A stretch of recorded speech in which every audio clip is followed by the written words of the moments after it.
This is the Baymall Podcast with Marty Solomon. I'm his co-host, Brent Billings. Today we discuss the letter of 1 John and his insistence on the role that love plays in truth and not the other way around. Yep. We've mentioned before, it's time to go back to John. We haven't talked about John for a little while. We're going to do a lot of John here at the end of session 4. We got a lot of John to talk about. Comes back with a vengeance. No pun intended. Revelation jokes. Finishes strong.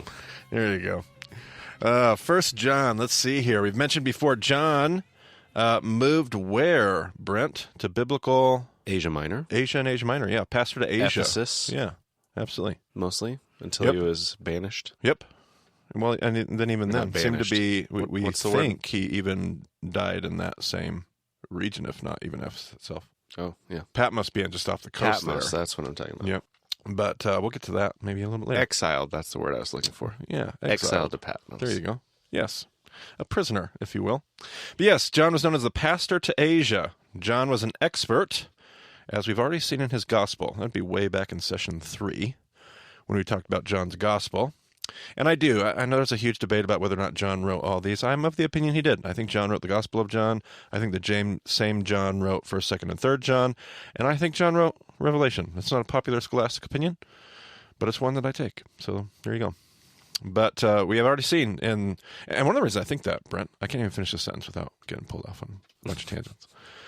That's what the listeners are here for, though. So let's tangentially there you go. Move forward. Well, the thing that one of the reasons I think that is I see the same themes, and there's a big scholarly conversation about whether or not there's a school, kind of like the School of John, Johannine school. I'm never quite sure how they say that. They say Johannine literature, Yohanan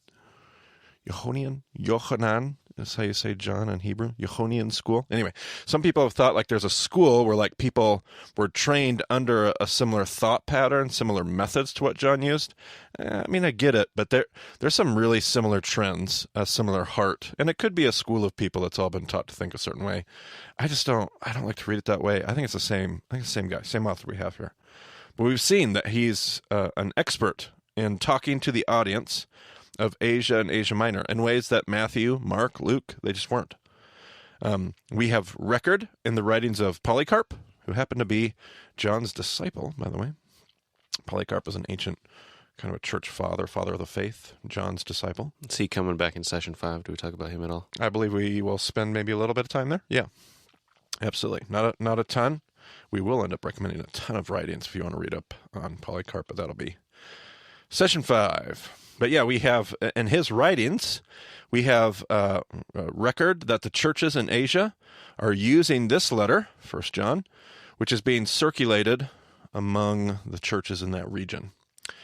It could be said that this letter is written in order to combat a Gnostic heresy. What book did we look at Gnostic heresy, Brent? Colossians. Excellent. Same idea that we studied in the book Colossians. There was a Gnostic heresy, a Gnostic way of thought known as Docetism. Ooh, we should link that. Put that in the show notes, Brent Billings. Find a Wikipedia article on Docetism. Docetism. Docetism. A belief that argued against the humanity of Jesus and claimed he never really came in the flesh. Like he was here, he was Jesus, but he was always like of a more spiritual, divine nature, not really flesh nature. There are many statements in John's first letter that would make sense if he's arguing for a very physical incarnation, if that is like a very intentional argument he's trying to make. There are a lot of statements that talk about this physical nature of this Jesus who took on flesh. Nevertheless, my favorite part of the letter, 1 John, is his insistence on loving each other. In 1st, 2nd, and 3rd John, one of the themes that we're going to see running through these letters is the themes of love and truth, or maybe we could just say the theme of love and truth, and how these two things end up related to each other. Love and truth, and love and truth, and truth and love. And all these letters, John's going to talk about love and truth. It's never stronger than it's going to be here in 1 John.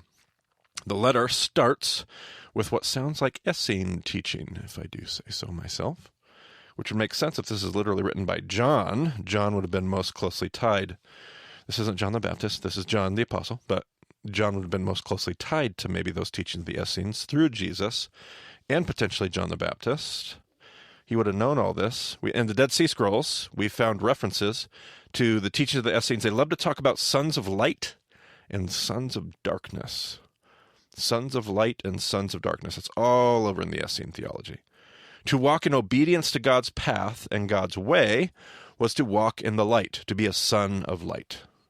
To oppose God's way was to be a son of darkness. We previously explored the strong connections to the Essenes that Jesus may have had. It's all the way back in session 3. It's hard to miss the possibility that still sits here in front of us here in session 4 with 1 John. Go ahead and read us. What passage you have first there for us, Brent? Verses 5 through 7 of the first chapter. This is the message we have heard from him and declare to you. God is light.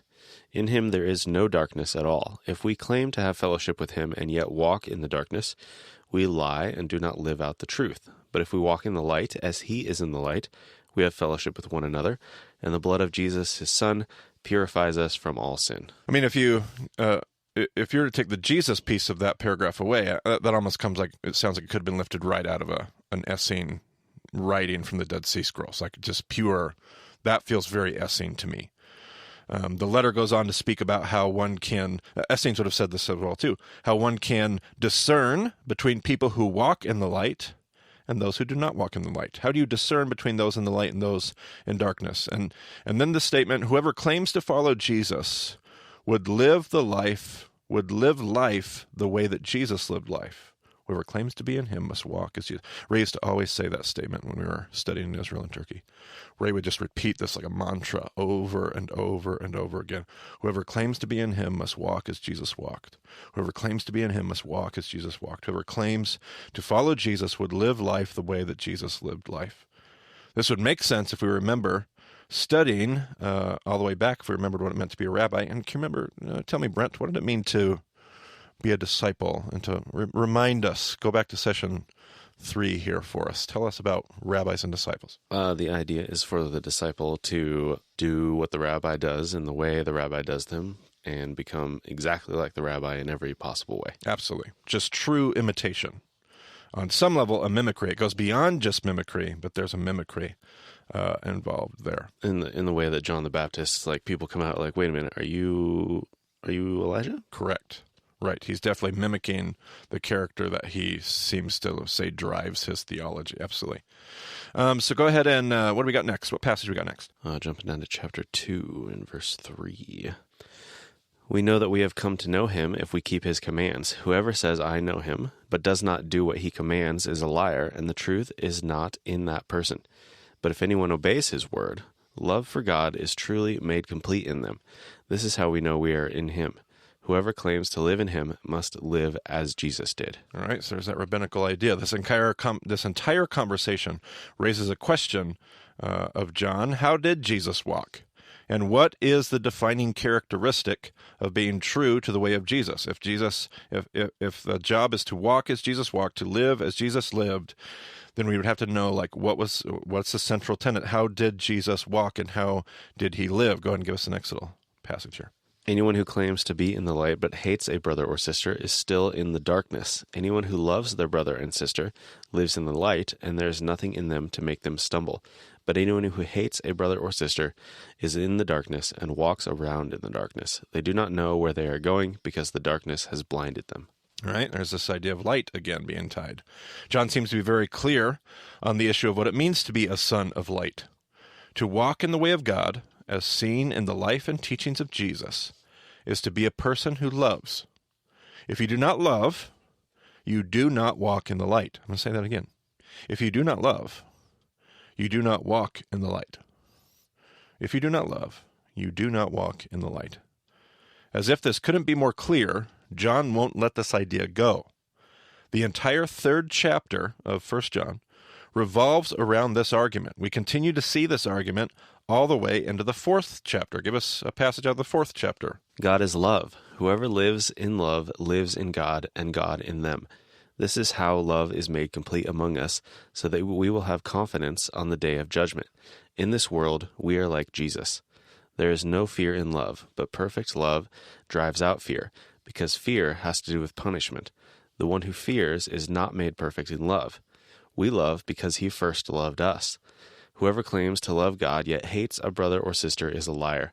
Whoever does not love their brother and sister, whom they have seen, cannot love God, whom they have not seen.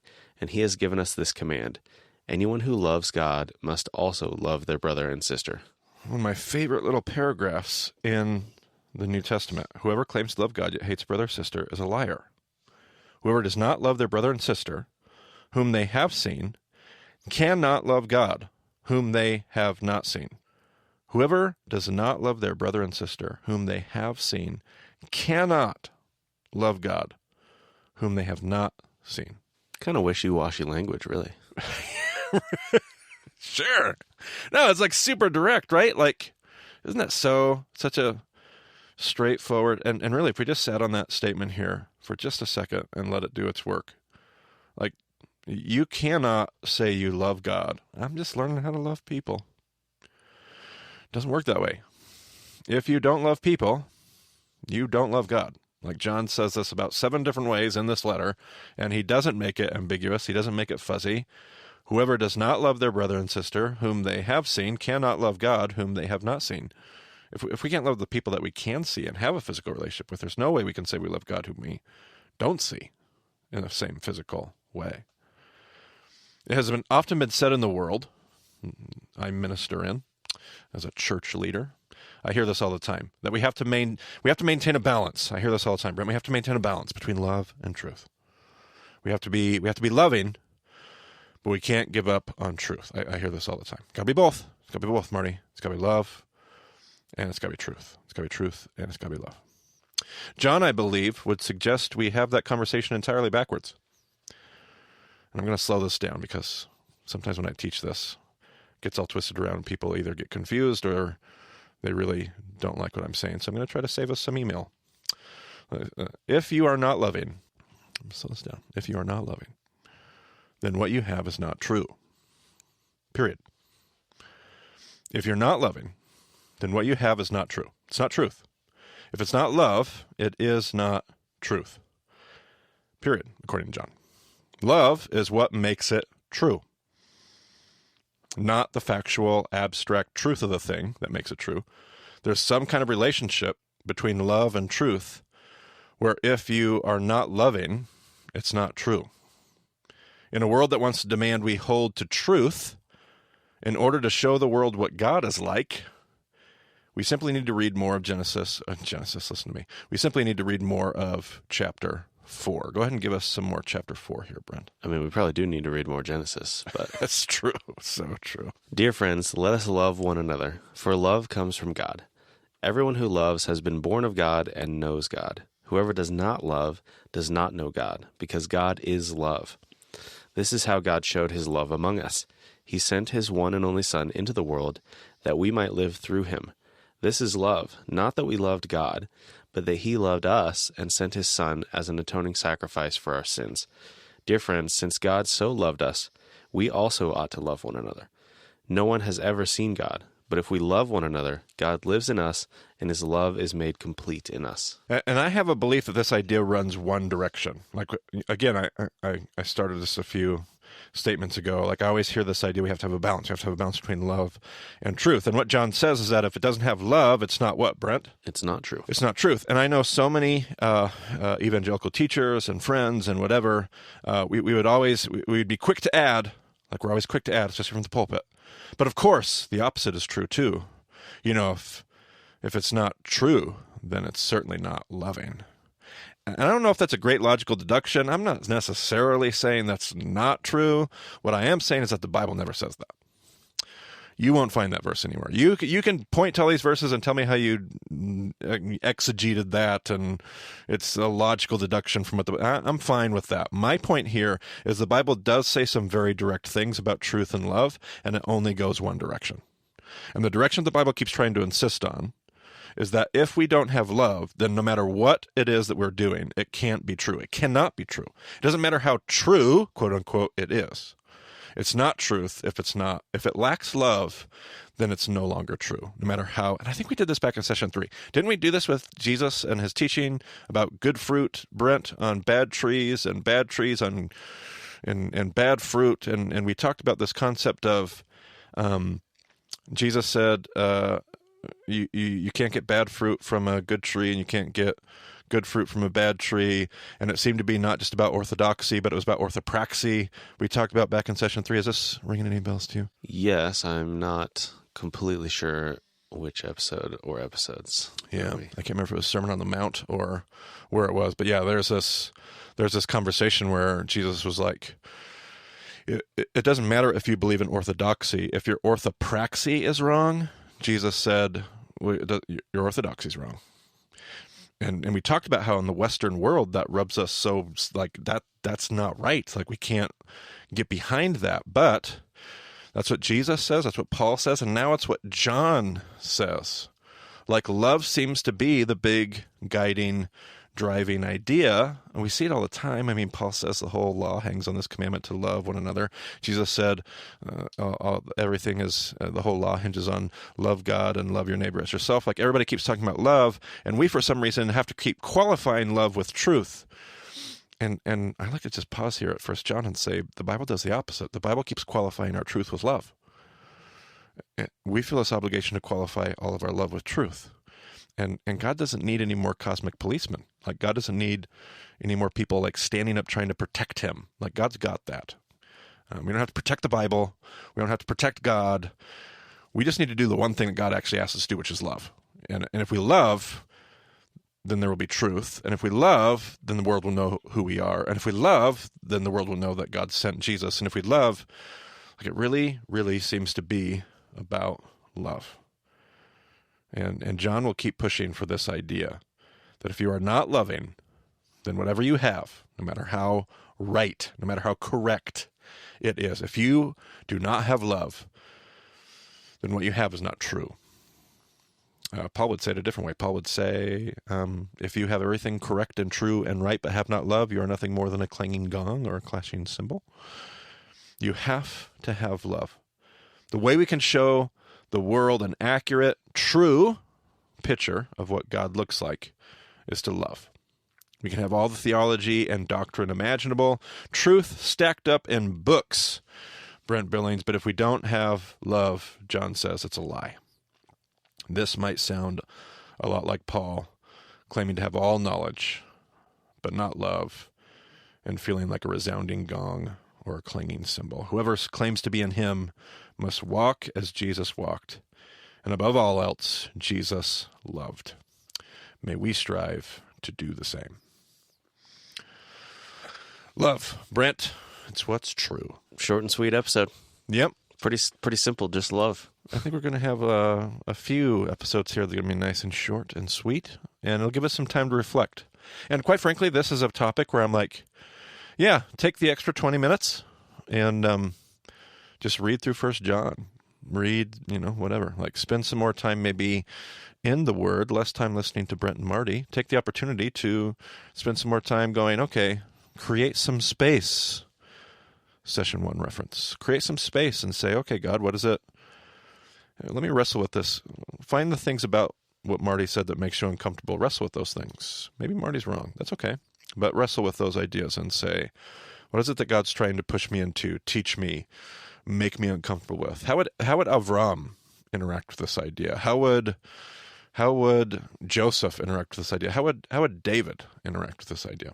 How would some of the prophets interact with these ideas? Just think through, wrestle with where we've seen this all throughout the story up to this point. And this letter, as with many episodes we're covering, is not a verse by verse study. So to spend some time and read through the entire letter, like, make sure we haven't left anything out. What a great use of your time. Absolutely. We're all about the text here. All right. Well, if you have any questions, you can go to BaymontDiscipleship.com. You can get in touch with us through their contact page. Hopefully you're in a discussion group. You can talk about this with some other people. Otherwise, you can join our Slack, talk to some people there, get on the Facebook page. Lots of ways to discuss this and wrestle this together. So we encourage you to do that. Thanks for joining us on the Baymont Podcast. We'll talk to you again soon.